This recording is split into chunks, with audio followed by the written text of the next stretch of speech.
Sabi boy. And even in America, it's not faring that better. The problem now is Trump. Did you hear Trump was convicted of would you call it convicted? Felony or something. Because it was a civil charges. case, wasn't it?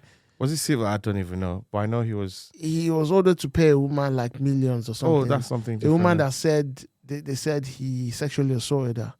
You didn't hear that stuff? The case in New York. No, bro. Honestly, my routine has gone out the window since I went to Nigeria. I didn't listen to any news. I didn't listen to anything. No. There's stuff going on in New York and stuff on now. TV so anymore. The thing is, people are saying that because Trump now, he wants to be the front runner for the Republican Party to challenge Biden. Because I think Biden has come out and said he was going to contest again. So can Trump still contest even though he was convicted for? I think it was a civil. Was it criminal case. charges? For the one. For the He wasn't convicted. I think he was. for inciting people. He was. I don't think he's been convicted. I don't know. Maybe there's a case behind it or something. Yeah. The one recently with the sexual assault, I think it was a civil case. Okay. But the problem is his closest challenger for the Republican is Ron DeSantis, the governor of Florida. Yeah.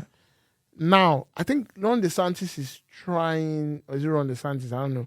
He's trying so hard to please the right of the party.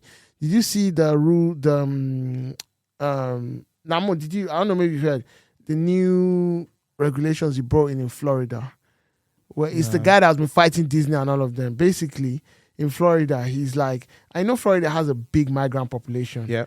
Like a lot of workers, they are undocumented workers, but they form a big pool of the workforce, basically. So he now puts up, there's a rule that they're trying to pass through the house or everything. I think it's even passed, where now everyone has to verify their legal right to work and everything in a country like, in a state like that. But the problem is when you have tens of thousands of undocumented workers who are working construction, everything, who are actually holding up the state's economy. Yeah. Now, when you bring that in, I don't know if it's true, but I've seen kind of videos of like a lot of places, workplaces empty, like manual labor and everything empty and stuff. And what people are saying, he's doing it to please the right so that people can back him over Trump. Oh. People can back him over Trump. I see. Because America, as it is like that, America, there's also millions of illegal. Yeah, and that nationalism thing is around the world. To win an election now, all you need to show is that you're against immigration or you're against Yoruba or Igbo or you just have to play the tribalism is like tribal war. Nationalism the race war, is the parent act. Yeah. Tribalism is like just play with people's sentiments. It's mad. It's just the world we live in. And even speaking of the Ukraine war now, apparently, what's happening with that? I don't know. Russia is claiming Ukraine's on the offensive and blowing up stuff in Russia. Even Russia now, apparently, I don't know if it's true, but I think there is like not unrest, but there's trouble within the Kremlin. like Russia, the government and the different agencies and different parties have factions, but the head of the Wagner, the private paramilitary group, the Wagner group, he's kind of coming openly and challenging. Yeah, I saw something Putin and stuff. He's kind of with funding, or there was something last week. Because he was challenging the generals before, like I've forgotten their name, but the chief of staff and general, he was saying they're not providing him and his soldiers ammunition and stuff. But then he's now kind of throwing shade at Putin and stuff. So it's a bit crazy now. And Bakhmut, like Russia, a couple of weeks or even a month ago, we thought Russia was just going to steamroll and capture Bakhmut. But it's been going on for a while. And I think now the tide is being turned in Bakhmut. And the Ukrainians, with Western weapons and Western funding they're getting, they're turning back. But the only problem I have with the whole thing is,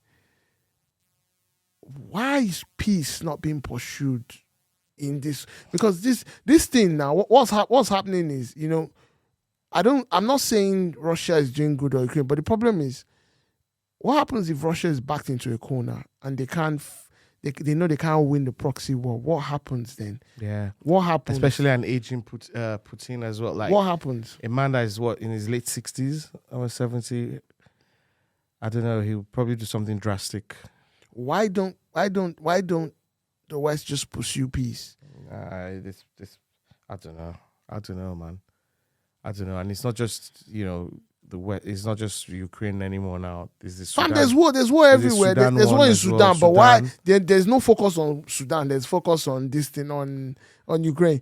They're evacuating and they're trying to broker peace in Sudan, but they're not trying to broker peace in Ukraine. Yeah, I don't know. It's all there are a lot of conspiracy theories around. I don't know, so I'm just saying, because this was more than a year now. Funny, yeah. It is. There's so much layers to it. You hear different things. I don't know. You hear different things about this one's laptop, this one having ties. It's crazy, but you kind of, and those things we've been hearing them even before the start of the war. But now with the war in full flight and everything, you now think, is there a semblance of truth to some of this? But I don't know. But I'm just. Even when the war was going to start, I remember months before, America were predicting, it's going to be a war. It's not going to go back. It's, almost like willing it to happen. So I don't know, man.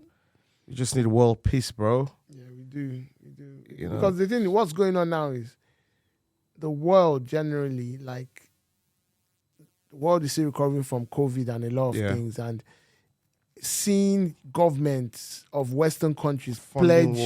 Before we've talked about this thing here that are saying a lot of the pledges and the money, and they'll write it off at the end of it. By the end of it, it is still resources. I don't even think they'll write it off. It's still resources. What they'll get it back in trying to repair those countries. Yeah, exactly. But it's still resources. You are pledging resources or natural resources and from those money countries to a war when there are hundreds of thousands of people within your countries that are suffering. That, you understand? It's a bit. You get me? It's a bit. Thanks for watching. Please don't forget to like, share, and subscribe for more 2 Sabi podcast episodes.